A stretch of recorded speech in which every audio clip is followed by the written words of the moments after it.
Hi, I'm Olga Star. This is one of those long videos, so please pause, make yourself a cup of tea, and get your crystals ready. We'll need Lemurian crystals if you have, or any quartz available. This is video introduction to past life regression, introduction to memories recovery, and hopefully this video will support your perception of your very own existence elsewhere.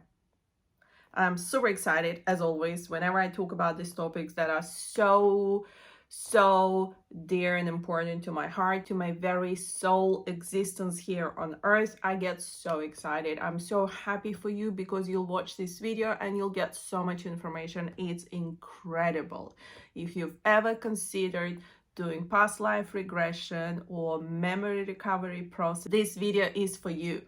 Put me on pause, make yourself a cup of tea, get your crystals ready. I've got mine here. I love my pink Lemurians. You know that. If you follow my shop, you know how obsessed I am with finding those crazy, energetically insane pink Lemurians. We will need them. And let's start. I'm so excited. I'm just trying to calm down here. Past life regression. This is introduction, just to make very sure here you're not going to go through the process of past life regression here with me. No. And it's really important that you don't go through that process unless you listen to the very information I'm here to share in the video. Even if you're not booking your session of past life regression with myself, this information will help you immensely to recover your own memories if you have that capacity, or prepare yourself better for your session in past life regression. In order to perceive the information, we need to understand how our perception works, how our memory is stored. We all know we have the conscious and we have subconscious. So the conscious mind is what we perceive in daily situations, something that we have access to. It's possibly stored in our database. However, it's conscious. We are aware of that information at any given point. We know exactly how to open the door. We know exactly how to switch the light on. We know exactly the name of our children. We can call our neighbors. We may even have the memory of phone numbers. We know exactly how to leave the house to get to the shop and buy products. Conscious memory, conscious awareness. Then we have subconscious. Now, subconscious is interesting because in theory, it's a hypothesis and it's very simplified version. We have two levels of subconscious information. One level of subconscious is what we perceive in daily life. We don't need to use it per se, but we keep storing it in our database, our mind-brain structural apparatus, and it just keeps getting stored there. And we occasionally can have an access to this information should you need that. We have so all of this, the conscious and subconscious, is not something that is relevant to past life regression. Let's go to the next level of subconscious. The next level of subconscious is access to our ether self. This is exactly the level of consciousness where all the memories are stored. We do have access to all of our earthly reincarnations, all of our cosmic existence, and we have access to the information that is perceivable in our earth, in our current situation on earth. Yes, we cannot perceive everything because the mind and brain structure simply won't be able to grasp it, may even explode it, hypothetically speaking. But the information that is possible to perceive and can benefit us here in current earthly reality, yes, we have access to it. In order to access that level of subconsciousness, we need to quiet our conscious mind. And we need to remember that conscious mind will fight really, really hard to ensure safety of our vessel and our body. If any information is going to be uncomfortable to the vessel, your conscious mind will kick it out. This is the very reason why sometimes we perceive a lot of information about ourselves, our other existences during dream state. When we wake up, our conscious mind is like, whoa, no way I'm going to give this information to this human, because the vessel will freak out and it's not going to feel comfortable in its daily reality. It's like the safety mechanism is on. So we don't just have a situation of recovering memories, we also have a situation of bypassing filters that our conscious mind has in place. And the other situation about the filters is not just about the safety of the body, it's also about your emotional well-being. For example, let's say you were very small, you watched a horror movie, you got really scared, anything of this color or of this situation may freak you out. So let's say you're doing past life regression, the information is really solid, you can connect to it, your conscious brain kicks in, checks in with the database it stores. This is the information that freaked out my body such and such time ago. I'm not going to allow me, conscious mind, for this body to perceive what's going on. I'm going to block it out. So you are perceiving memories, but your conscious mind is sabotaging it. And this is one of the reasons why therapists prefer putting people in deep hypnotic trance state. I'm very careful about deep hypnotic trance state. I'm not very fond of it because I've seen times when vessel gets vacated because you're in such a deep trance, you almost left your body and you're like on your own cloud nine, enjoying your life, enjoying your existence. And your vessel left somewhat unattended and other entities may get invited. Because you have complete trust to hypnotherapists that you are in a safe environment. The trouble is hypnotherapists are not aware usually of the fact we can invite another soul, another spirit into the vessel somewhat unknowingly and unwillingly.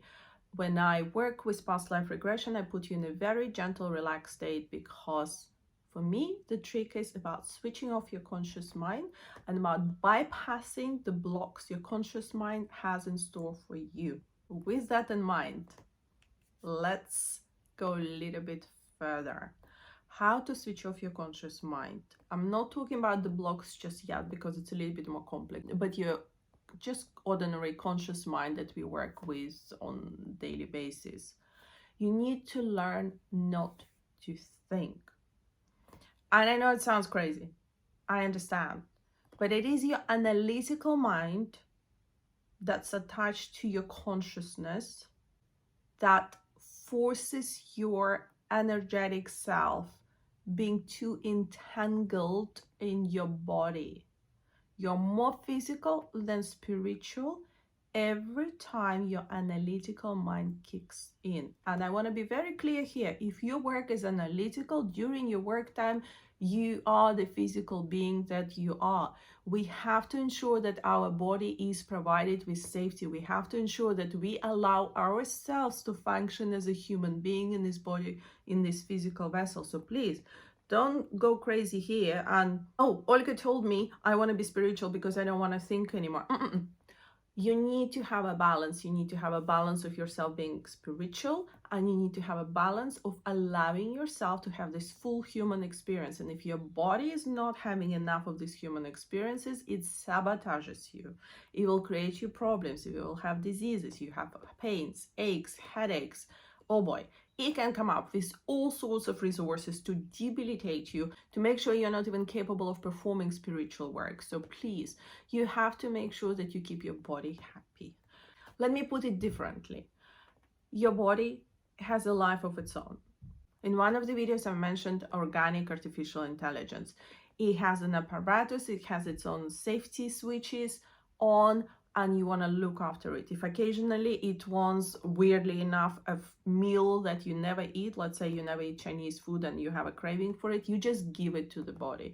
If occasionally your body wants to have more sleep, you give it to the body. If your body wants to work on particularly analytically demanding a process, you let it do it.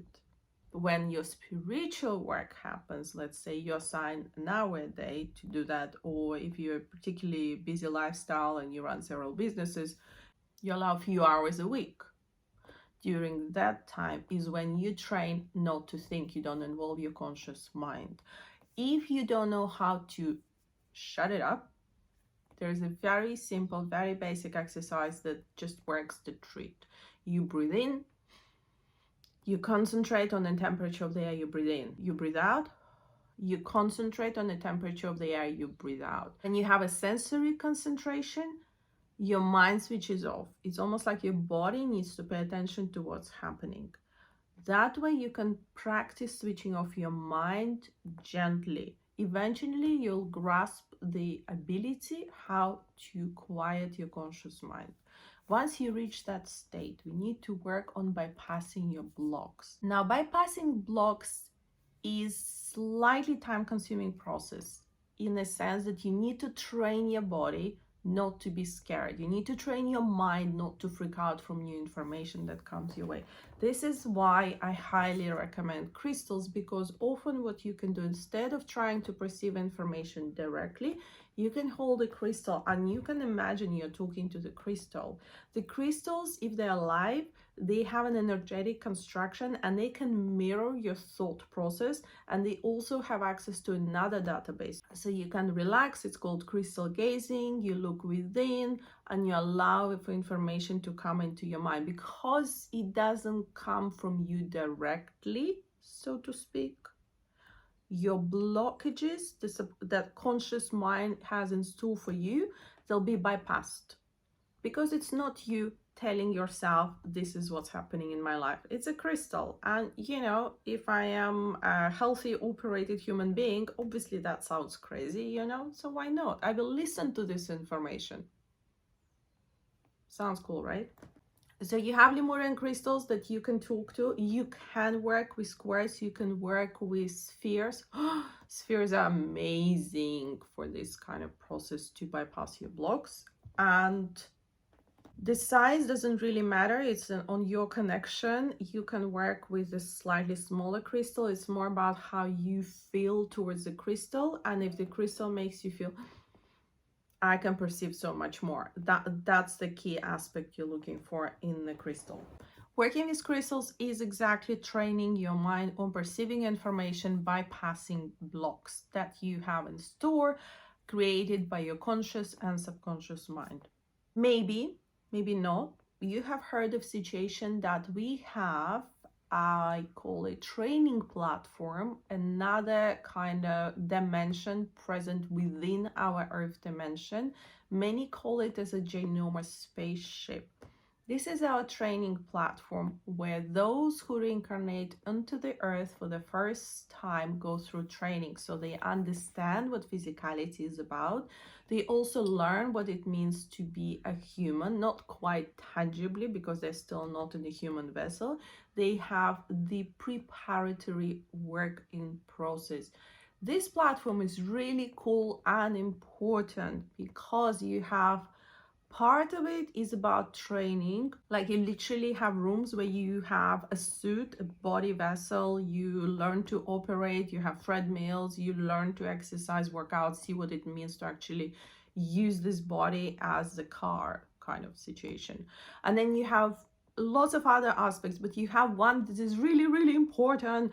This is what we may refer to as Akashic records. And for me, because my brain perceives it much better, for me it's literally like going into the library, picking up any book from the shelf that will be a life of a human being, and I can live through that. That's about imprints. I talked about it in my other video that's called imprints.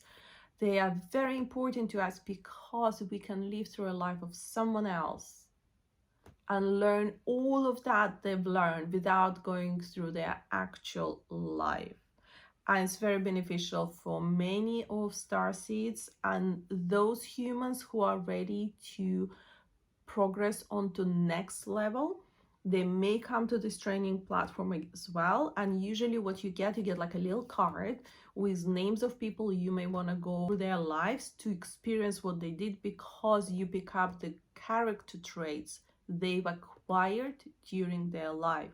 And as you go through everyone's life, you build up a structure. It's almost like your support energetic structure, your drive for your life purpose here in this current reincarnation. So it's really, really exciting. This platform where we have training and Akashic library situation can be perceived by many, and some of you may have memories of being in the room and looking like at different mirrors or different windows and seeing what's actually happening on Earth or other planets. It's almost like you have a studio with screens that are located in different areas of the galaxy, and you can make up your mind about your purpose here on Earth, and also you have a clear awareness of what's happening on Earth, so you're preparing yourself for this reincarnation because you are coming with a mission and you have a particular task you want to fulfill.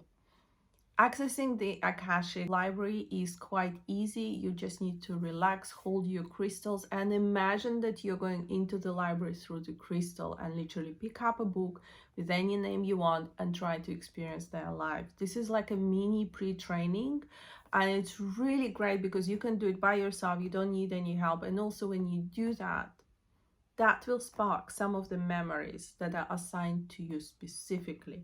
And if that happens, hold it, make a note, and start creating your own database, because once you have enough database, you'll have a bigger perception of what's happening with you, what happened with you prior to this reincarnation, and that will trigger some of the memories. Some of the memories will be remembered. You will have better awareness of yourself, and you'll have a better feel for what it is your mission here on Earth. I think I'd like to finish the video here because it's quite a long video, and I want you to just grasp from this whole information the fact that you have the conscious mind and you have a subconscious mind that has like two divisions. So subconscious, the one that stores all of the information we perceive daily, and the subconscious, which is the most important to us, which is our ether self memories, ether self-awareness. And I want to underline that because it's not just about remembering what we went through, it's also about becoming aware of our presence elsewhere, perhaps, because that gives a deeper sense to your purpose here, and that is really valuable, and this is really important. For everything else, crystals, byOlgaStar.etsy.com. Thumbs up, obviously, comment, like, support, and send me your messages and send me your questions for the next videos. Speak to you soon. Bye.